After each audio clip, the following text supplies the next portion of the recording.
Le monde agricole, bien sûr, contribue au financement de l'eau d'une manière directe par les redevances sur les prélèvements, sur les intrants, les taxes et les redevances.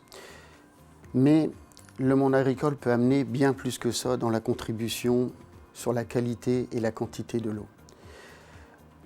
On a un programme à la Chambre d'agriculture des Hauts-de-France que j'ai l'habitude de présenter par les 7 R.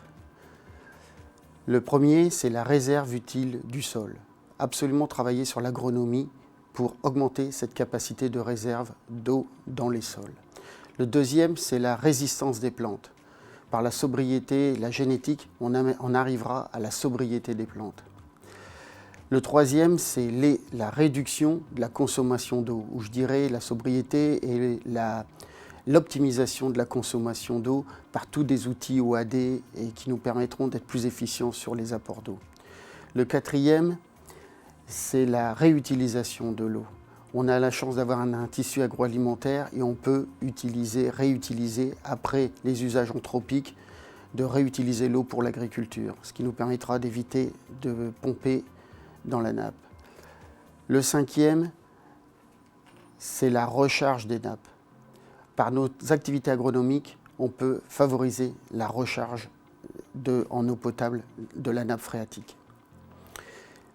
Le sixième, c'est les retenues et la régulation de l'eau pour éviter d'envoyer l'eau à la mer et de mettre un petit peu d'eau l'hiver pour pouvoir en bénéficier l'été ou pour d'autres usages que la société aurait besoin quand on est en tension.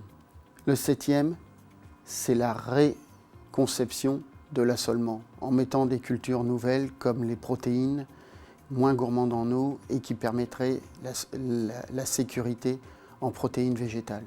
Donc vous voyez, dans notre programme Chambre d'agriculture des Hauts-de-France, avec l'ensemble des partenaires de l'Agence de l'eau, mais le Conseil régional, on a tout un programme et la DRAF pour que l'agriculture soit une solution pour nos territoires, pour les citoyens.